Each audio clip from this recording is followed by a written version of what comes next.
We are here at Qlik Connect 2024 in Orlando. I have the pleasure of being joined by Kerr. Chris is the Senior Director of Global Professional Services Solutions at Qlik. Chris, great to see you. Thank you so much for making time to catch up with me, and welcome to the show. No, thank you so much for having me. Excited to be here. Isn't it amazing? It's amazing, just the sense of like meeting our birds of a feather in person, and we were just talking off camera a moment ago about the difference between sort of seeing ourselves on flat Zoom 2D screens and actually in person, and you were saying something to the effect there's no substitute for that, and it really does speak to the value of these annual events. 100%. Can't substitute FaceTime. It's absolutely wonderful to actually get to speak with some of our great customers and partners about the cool things they're doing with our product, and folks such as yourself. It's wonderful. Oh, thank you.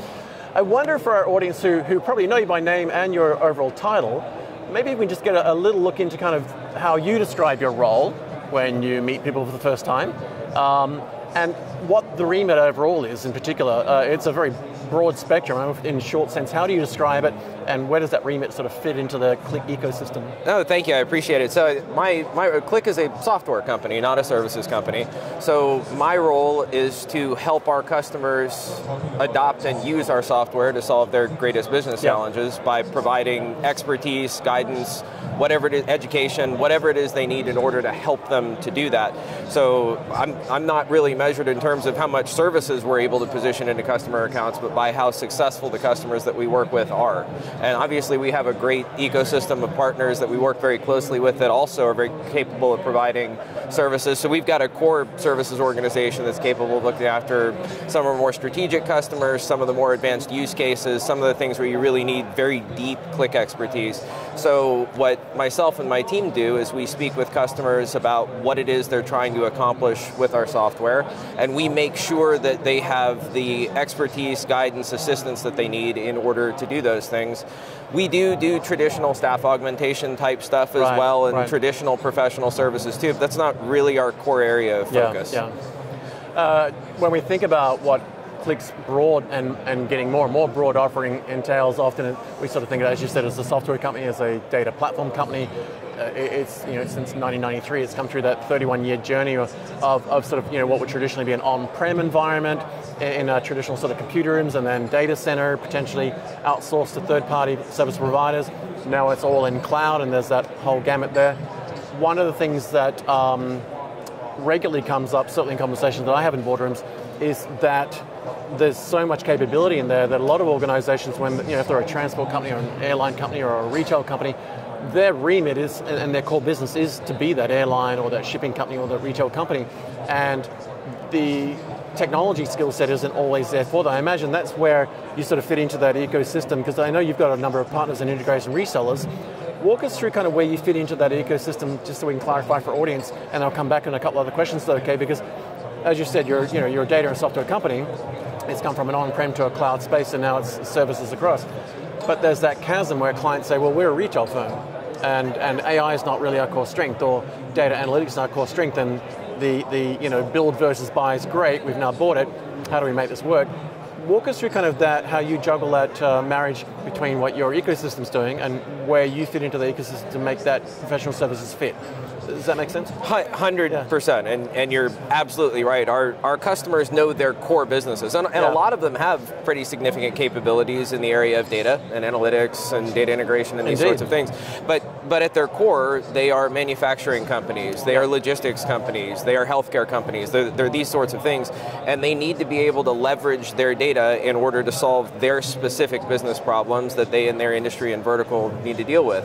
And so what we do is we bring the data expertise, the platform expertise, the ability to leverage data wherever it sits to move it to wherever it needs to go, so that customers can then harness it and ultimately action it, right? And that's sort of what our platform enables customers to do, is grab it wherever it is, put it wherever it needs to be, land it in whatever state it needs to be landed in through transformations, either in flight or push down, and then use the analytics and the cloud side of our product to take it, visualize it, analyze it, answer questions with it, whatever. You've heard some of the cool announcements we have today. There's a lot we're doing with the unstructured side of it. Yeah, I mean, there's some really exciting stuff coming.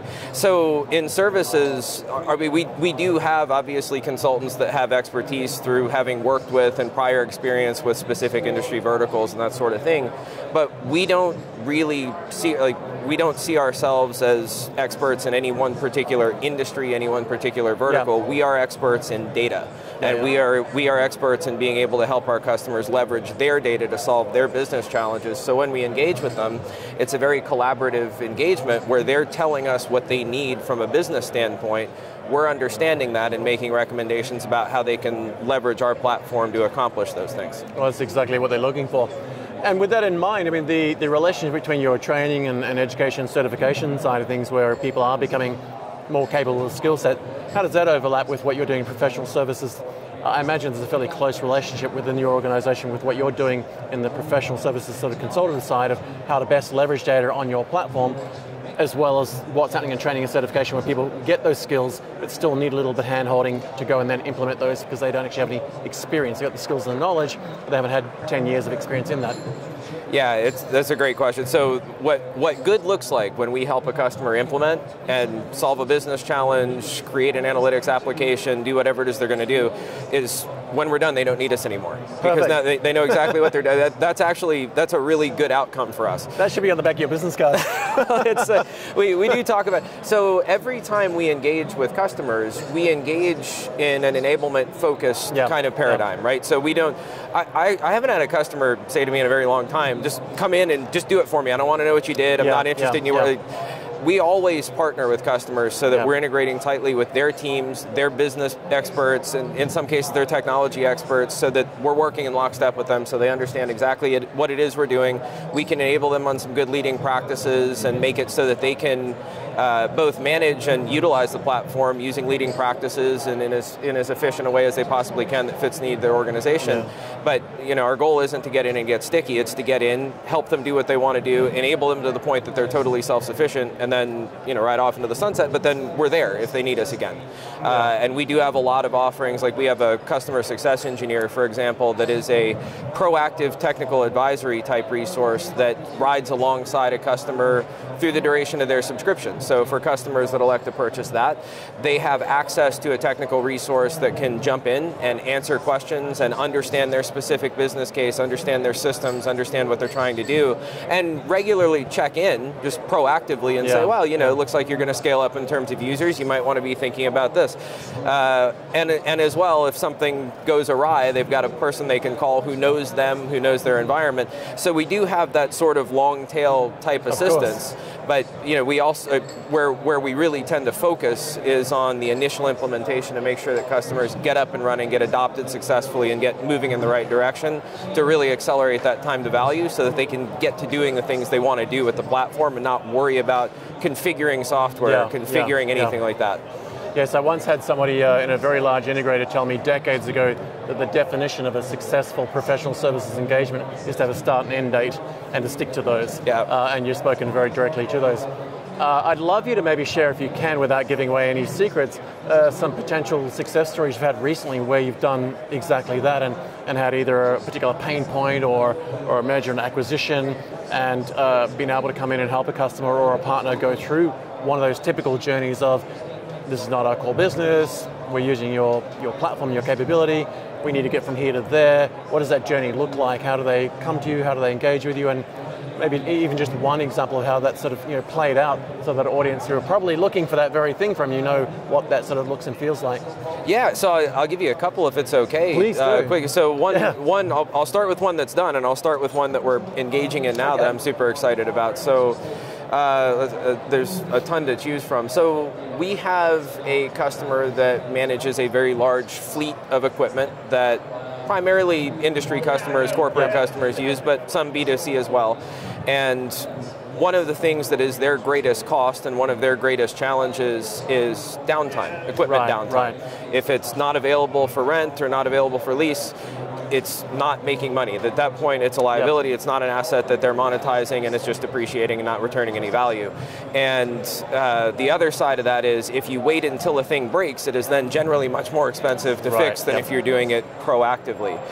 So we worked with them to I can't say the name, but we worked with them to create a couple of analytics dashboards for a couple of different sets of users, mechanics as well as business users, to be able to look at their fleet, see metrics like time in service, hours run, these kinds of things, to be able to sort of understand the scope of what they have and to see how recently things had been serviced and how often and that sort of thing.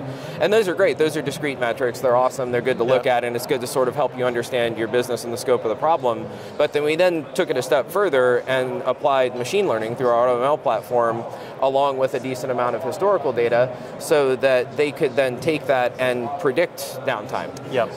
And that's really where the gold is, because then you can get in and service that asset before it fails on a job site and impacts a customer, which has other negative repercussions, as well as to proactively maintenance things before something really expensive to fix or replace goes potentially down. Life-threatening. So that's one. And then getting a little bit more into the AI integration side of it. So our cloud analytics platform has the ability to integrate with Amazon Bedrock and a whole bunch of different LLM providers. And so we can actually embed LLM interaction directly within a Qlik Cloud Analytics application. Serves a lot of different use cases, but one of the ones that I've been hearing a theme on very recently, and one that we're sort of starting to help implement now, is we have customers that have unstructured data. So for example, customer reviews of products or customer descriptions of incidents that resulted in insurance claims, these sorts of things, where they have natural language that needs to be classified, or it needs to be, I should say, transformed into structured data so that they can analyze it, so that they can use it for predictive analytics, so that they can use it to better understand the needs of their customers, how their customers are thinking about their products, and that sort of thing. And LLMs are really great at analyzing unstructured data, and if you prompt them well, and if you use them effectively, they can sort of bring back a reasonably predictable result that makes that classifies it into structured data.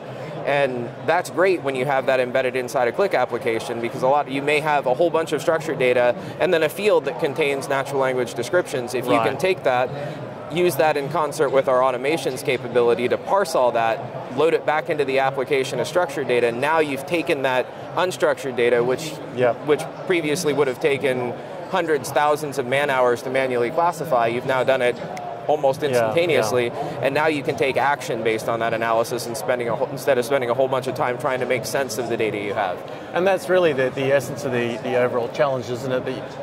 So much data out there, and not only just finding and classifying it and cleaning up and storing it and knowing the lineage of it and protecting it and so forth, and versioning it and tagging it, but also then actually being able to make decisions on it. And as you said, the unstructured element of our data sets are becoming more and more crazy, whether it's email attachments or stuff just randomly stuck on a network attached storage device.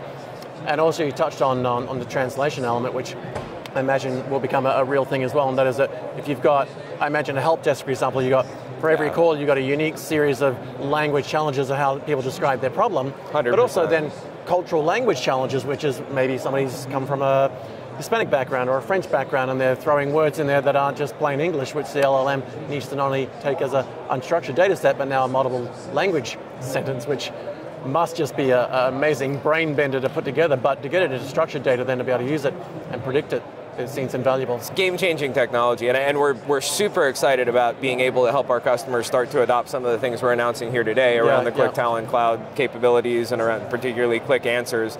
Lots of really cool capabilities we're bringing on the unstructured side into the platform from that as well. So we will have services offerings available to help our customers get up and running very quickly on those platforms as they're coming to market as well.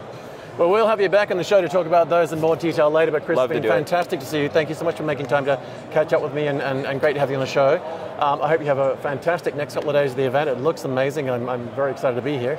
And in the meantime, safe travels, and we'll look forward to catching up again soon and continuing that conversation. Des, thanks a lot. I really appreciate it. Thanks, Chris.